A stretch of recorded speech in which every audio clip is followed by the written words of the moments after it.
Bukan rahasia lagi kalau Indonesia punya kekayaan alam yang melimpah. Banyak jenis tanaman yang bisa tumbuh hanya di tanah Indonesia, yang sejak dahulu jadi tujuan berlabuhnya kapal-kapal bangsa Eropa di Indonesia. Lalu, bagaimana asal-usul rempah Indonesia bisa terkenal di mata dunia?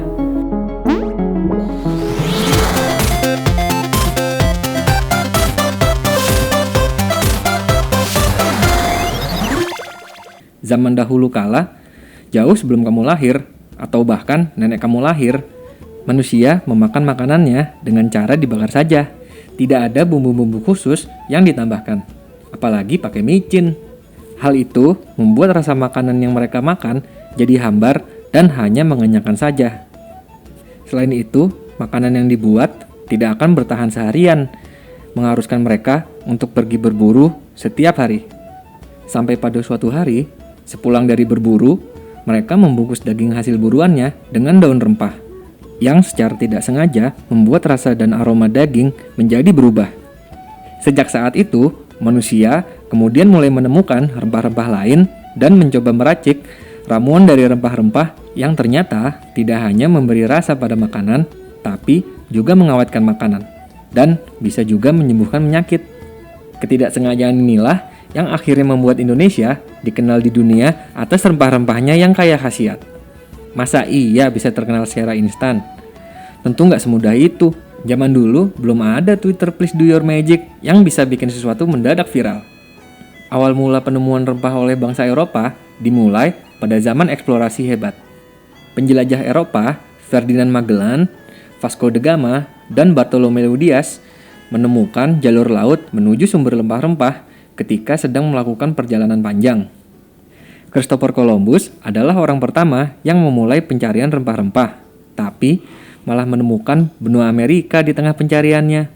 Vasco da Gama yang akhirnya menemukan rute laut menuju tanah rempah-rempah dan membawa muatan pala, cengkeh, kayu manis, jahe, dan merica.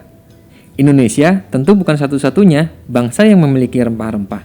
Sejak tahun 3500 sebelum Masehi, orang Mesir kuno menggunakan berbagai rempah-rempah untuk membumbui makanan, material kosmetik, dan membalsem orang mati. Lalu ada Cina, India, dan Sri Lanka yang juga termasuk bangsa dengan sumber rempah melimpah.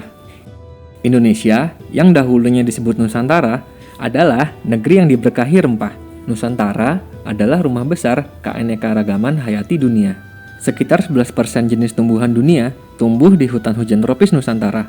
Ada 30.000 lebih spesies tanaman yang sebagiannya dipakai sebagai rempah.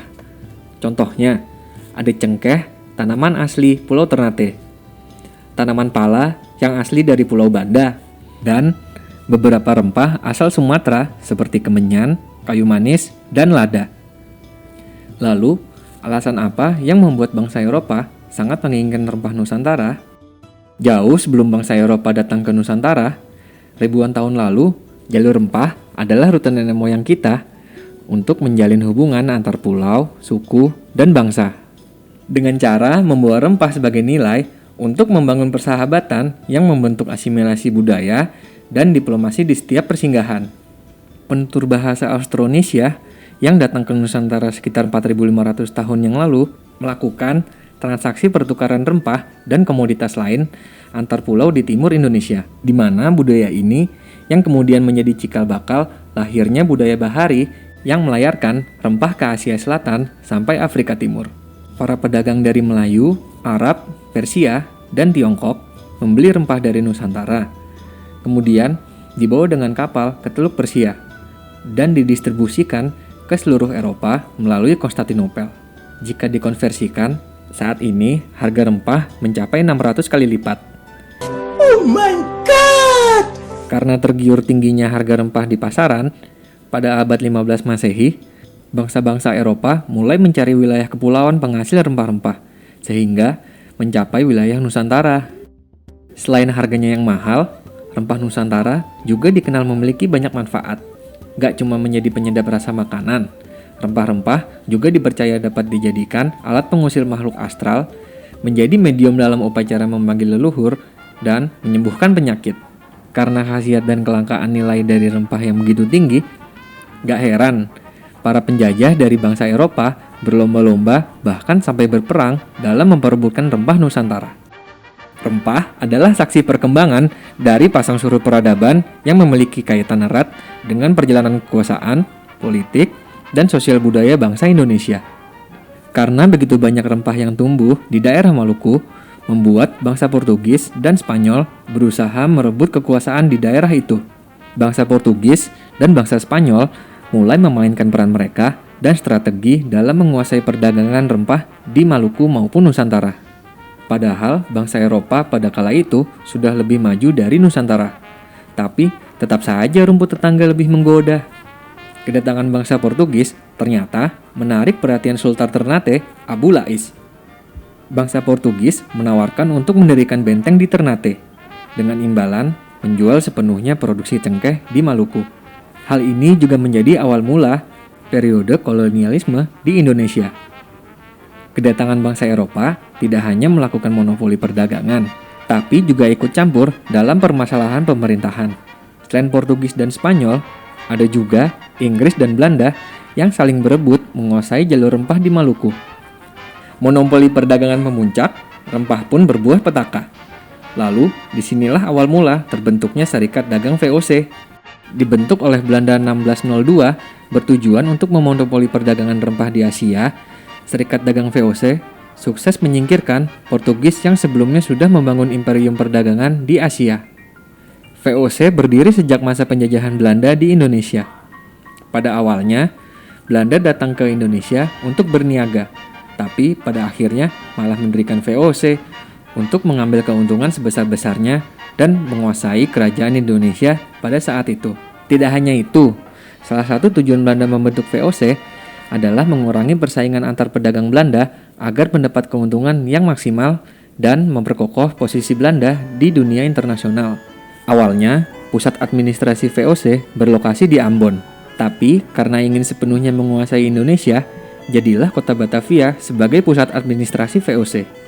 Dari Batavia, VOC juga memperluas pengaruhnya ke wilayah lain di Indonesia. Selama berada di Indonesia, VOC seolah-olah seperti sebuah negara yang memiliki otonomi sendiri dalam bertindak. Tapi setelah berjalan lebih dari 1 abad, VOC harus dibubarkan pada tanggal 31 Desember 1799 karena bisnisnya tidak lagi menguntungkan.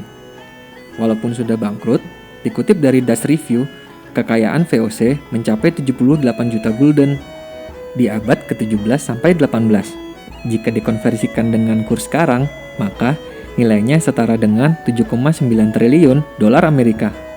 Hal ini menjadikan VOC adalah perusahaan terkaya sepanjang sejarah yang pernah ada.